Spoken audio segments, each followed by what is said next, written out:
Mga solusyon sa nagtataasang presyo ng petrolyo, talakayin natin yan. So, muli, talakayin natin ang nagtataasang petrolyo ngayon sa ating bansa, no?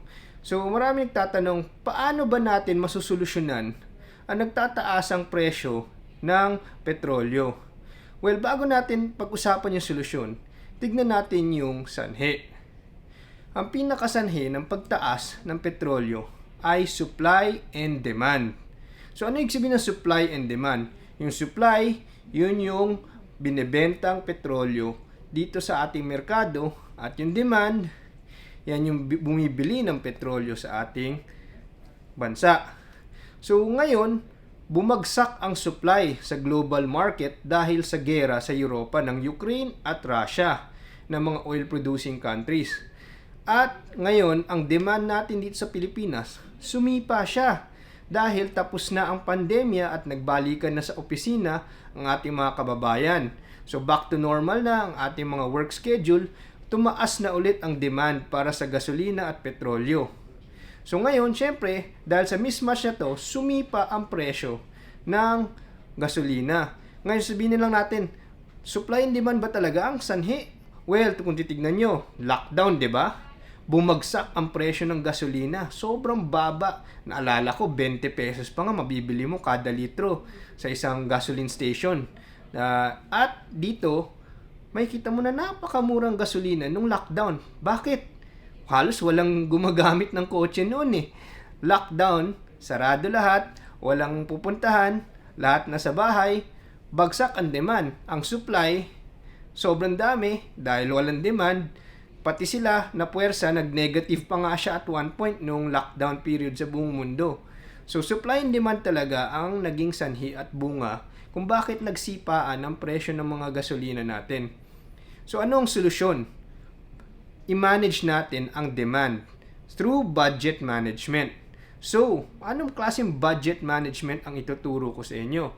Una, sa mga nagmamaneho ng kotse.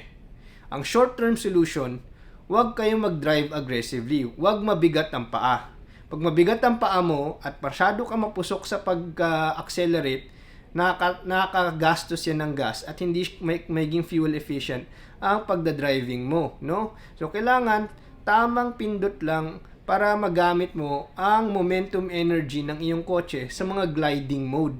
So huwag masyado mabigat sa paa ng gasolina.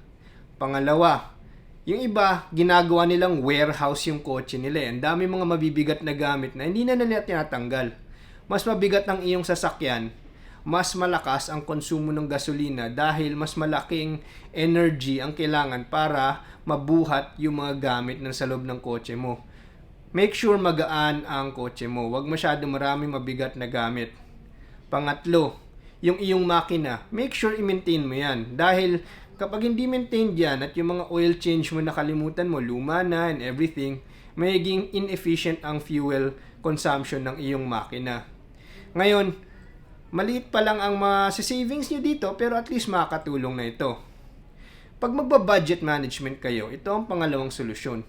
Titignan mo ang buong monthly budget expense mo, no? Kung ano yung kaya ng iyong budget.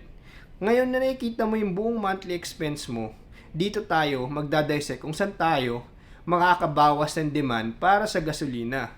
Una, lahat ng mga leisure trip, yung mga trips na pangmalayuan, pangbakasyon, medyo bawasan natin. Or kung hindi natin mabawasan, huwag natin masyado sa mas malayo, mas malapit na lugar lang. At kung kaya, hindi mo na gamitin yung kotse, magbisikleta kayo kasi leisure trip lang to. Or kung kaya, bawas-bawasan yung leisure trip, at least makakatipid na rin kayo sa mga gastusin, pati dun sa mga leisure trip na yon. So, kung ano yung man yung naidagdag na cost sa pangtrabaho at mga pangangailangan ng mga biyahe, na balance off naman ng pagbawas mo ng gastusin sa mga leisure and bakasyon ninyo. So, yun yung first budget management solution na pwede natin gawin. Pangalawa naman, kung nagtatrabaho ka sa isang opisina o sa isang lugar, pwede kayo mag-usap-usap na inyong mga kaopisina. Kung magkakalapit kayo sa isang lugar, pwede kayo mag-carpooling. Therefore, mababawasan yung demand ng gas consumption na naman dahil pinaghati-hatian nyo na yung gas expense nung carpooling ninyo. So yun yung pangalawang solusyon. Ang mga short-term solution naman para sa gobyerno, syempre medyo i-manage natin yung excise tax. Sana ma-adjust down natin yung excise tax or suspendehin kung lumagpas siya ng 100 piso dahil medyo masakit na ang pagtaas ng presyo ng petrolyo, no? So yung excise tax, yan yung isang pwedeng i-manage natin na gawing fuel subsidy, no? Or pwede rin naman yung fuel subsidy, depende kung ano yung mas ma-approve ng ating gobyerno. Pero parehong solusyon, okay yan.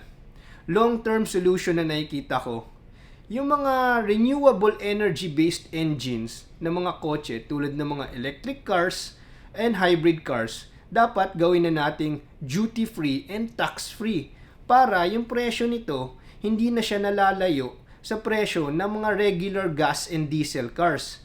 Therefore, kung halos pareho lang ang presyo ng electric car, hybrid car at gas car, mas makapagbigay ito ng option sa ating mga kababayan na bumili ng mga hybrid and electric cars na makakamura sa kanilang gas expense, and therefore mas babagsak palalo ang total demand ng gasolina sa ating bansa, and therefore mas ma-manage natin ang supply and demand. So yun ho ang mga solusyon na ating inilathala para sa inyo sa araw na ito.